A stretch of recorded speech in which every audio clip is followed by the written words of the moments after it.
홍변의 회생 파산 들어와!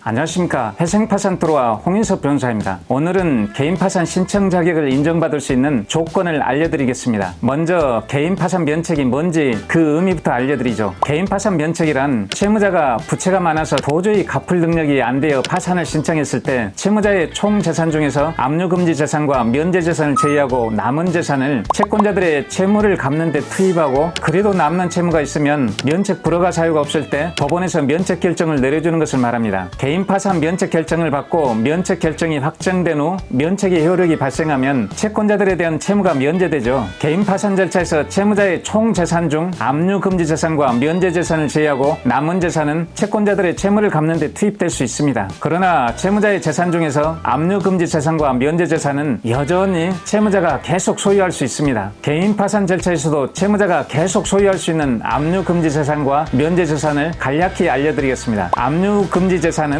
압류가 금지되어 있는 재산을 말합니다. 우선 변제를 받을 소액 주택 임차 보증금, 예금 185만 원, 보험 예상 해지 환급금 150만 원, 퇴직연금 채권 등이 압류 금지 재산에 속합니다. 압류 금지 재산 중에서 우선 변제를 받을 소액 주택 임차 보증금의 최고 한도액은 서울특별시의 경우 5천만 원, 인천광역시 일정 지역 및 수원시 등의 경우 4,300만 원까지입니다. 만약 더 적은 임차 보증금으로 현재 살고 있다면 현재 살고 있는 임대차의 그 임차 보증금이 압류 금지 재산이 되겠죠. 면제 재산은 법원의 결정에 의해 면제 재산으로 결정된 것을 말합니다. 법원은 보통 소액 주택 임차 보증금과 6개월간의 생계비 1,110만 원 범위 내의 금액을 면제 재산으로 결정합니다. 채무자가 개인 파산을 하더라도 이런 압류 금지 재산과 면제 재산은 채무자가 계속 소유할 수 있습니다. 어쨌든 채무자가 개인 파산을 신청하려면 개인 파산 신청 자격을 갖추어야 하는데 개인 파산 신청 자격은 어떤 조건을 갖추어야 인정될 수 있을까요? 채무자에게 개인 파산 신청 자격이 인정되려면 세 가지 조건을 모두 충족해야 합니다. 차례대로 자세히 설명해 드리겠습니다. 첫째, 채무자는 개인 채무자이어야 합니다. 법인은 개인 파산 신청을 할 수 없습니다. 둘째, 채무자는 부채 초과 상태여야 합니다. 채무자회생법 제305조 제1항은 채무자가 지급을 할 수 없는 때, 즉 지급불능일 때는 파산 선고를 할 수 있다고 규정하고 있습니다. 지급불능 상태에 있으면 개인 파산 신청을 할 수 있다는 것이죠. 지급불능은 채무자가 변제 능력이 부족하여 즉시 변제해야 할 채무를 일반적, 계속적으로 변제할 수 없는 객관적 상태를 말합니다. 쉽게 말하면 지급불능은 부채 초과 상태에 있는 것을 말합니다. 채무자는 부채가 재산보다 더 많은 부채 초과 상태에 있기 때문에 부채를 전부 갚을 수 없어서 지급불능 상태가 되는 것이죠. 채무자의 부채가 재산보다 더 많은 부채 초과 상태라는 것을 계산할 때 채무자의 재산은 전체 재산을 말하는 것이 아니라 압류금지 재산과 면제 재산을 제외하고 남은 재산을 말합니다. 압류금지 재산과 면제 재산의 의미는 앞에서 말씀드렸죠. 채무자의 총 재산 중에서 압류금지 재산과 면제 재산은 개인 파산 절차에서도 채무자가 계속 소유할 수 있다는 점도 알려드렸습니다. 채무자의 총 재산 중에서 압류금지 재산과 면제 재산을 제외한 나머지 재산보다 부채가 더 많다면 부채 초과 상태가 됩니다. 채무자가 이런 부채 초과 상태가 되면 원칙적으로 지급불능이 되므로 채무자는 개인 파산 신청 자격을 인정받을 수 있는 조건이 충족됩니다. 셋째, 채무자는 현재 소득이 없거나 소득이 있더라도 그 총 소득에서 제세 공과금과 생계비 등을 공제하고 남는 가용소득이 거의 없어야 합니다. 설령 가용소득이 있더라도 그 잔액은 소액이어야 합니다. 가용소득은 채무자가 벌고 있는 소득에서 제세 공과금과 생계비 등을 공제하고 남는 금액을 말하고 제세 공과금은 세금과 4대 보험을 말합니다. 만약 채무자가 계속적으로 벌고 있는 급여나 영업소득에서 제세 공과금과 생계비 등을 공제하고 남는 가용소득이 상당히 된다면 개인 파산을 신청할 것이 아니라 개인회생이나 일반회생을 신청해야 합니다. 개인회생이나 일반회생을 잘 모르는 분들이 있을 수 있으므로 개인회생과 일반회생을 간략히 알려드리겠습니다. 개인회생은 채무자회생법 제3편에서 규정하고 있는 개인회생 절차를 말합니다. 개인회생은 채무자가 계속적으로 벌고 있는 총소득에서 제세 공과금과 생계비 등을 제외하고 남는 금액, 즉 가용소득으로 3년 내지 5년의 기간 동안 매달 개인회생 변제금을 납부하면 법원은 채무자에게 면책 결정을 내리는 것을 말합니다. 개인회생 면책 결정을 받고 면책 결정이 확정되면 채무자의 채권자에 대한 잔존 채무가 면제됩니다.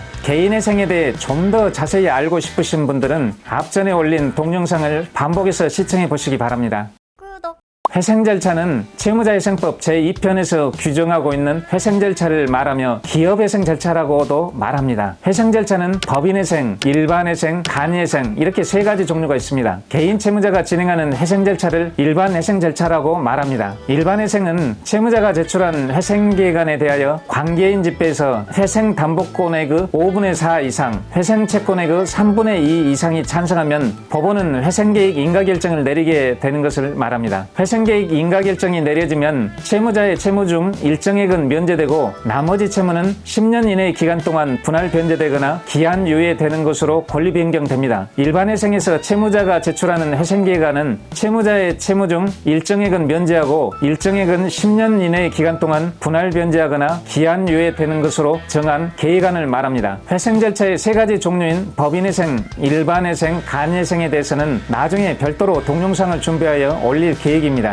어쨌든 채무자가 현재는 부채 초과 상태에 있어 지급불능 상태에 있을지라도 채무자가 계속적으로 벌고 있는 소득이 있고 그 총 소득액 중에서 제세공과금과 생계비를 공제하고 남는 가용소득이 상당히 있는 경우에는 개인 파산 신청을 할 것이 아니라 개인회생이나 일반회생을 신청해야 합니다. 우선 개인회생 절차나 일반회생 절차를 진행하고 개인회생 절차나 일반회생 절차가 폐지되었을 경우에 개인 파산 신청을 고려해 보는 것이 좋습니다. 만약 채무자가 계속적으로 벌고 있는 소득이 있고 그 총 소득액 중에서 제세공과금과 생계비를 공제하고도 남는 가용소득이 상당히 있는 경우에 채무자가 먼저 개인회생 신청이나 일반회생 신청을 시도하지 않고 곧바로 개인 파산 신청을 한다면 법원은 파산 절차를 남용한다고 보아 개인 파산 신청을 기각할 수 있습니다. 이런 파산 신청을 왜 파산 절차 남용이라고 하는지 알려드리겠습니다. 전체 채권자들에게는 채무자가 개인 파산을 하는 것보다는 개인회생이나 일반회생을 하는 것이 더 유리합니다. 왜냐하면 개인 파산보다는 개인회생이나 일반회생에서 변제를 더 많이 받을 수 있기 때문입니다. 채무자가 계속적으로 벌고 있는 소득이 있고 그 총 소득액 중에서 제세공과금과 생계비 등을 공제하고도 남는 가용소득이 상당히 있는 경우에 전체 채권자들에게 유리한 개인회생이나 일반회생을 하지 않고 곧바로 개인 파산 신청을 한다면 전체 채권자들에게 이익이 되지 않습니다. 전체 채권자들에게 유리한 개인회생이나 일반회생을 하지 않고 전체 채권자들에게 불리한 개인 파산을 하는 것을 파산 절차를 남용한다고 이야기합니다. 보통 고소득을 얻고 있는 직장인이나 개인 사업자의 경우에 주로 해당되는 문제입니다. 예를 들면 고소득을 얻고 있는 의사나 한의사 등 전문직 고소득자들의 경우 현재는 부채 초과 상태로서 지급불능 상태에 있을지라도 가용소득이 있는 경우에는 먼저 개인회생이나 일반회생을 시도해야 합니다. 그렇지 않고 곧바로 개인 파산 신청을 한다면 법원은 파산 절차를 남용한다고 봐 개인 파산 신청을 기각할 수 있습니다. 따라서 채무자에게 개인 파산 신청 자격이 인정되려면 채무자가 현재 소득이 없거나 소득이 있더라도 그 총소득에서 제세공과금과 생계비 등을 공제하고 남는 가용소득이 거의 없거나 또는 가용소득이 있더라도 그 잔액은 소액이어야 합니다.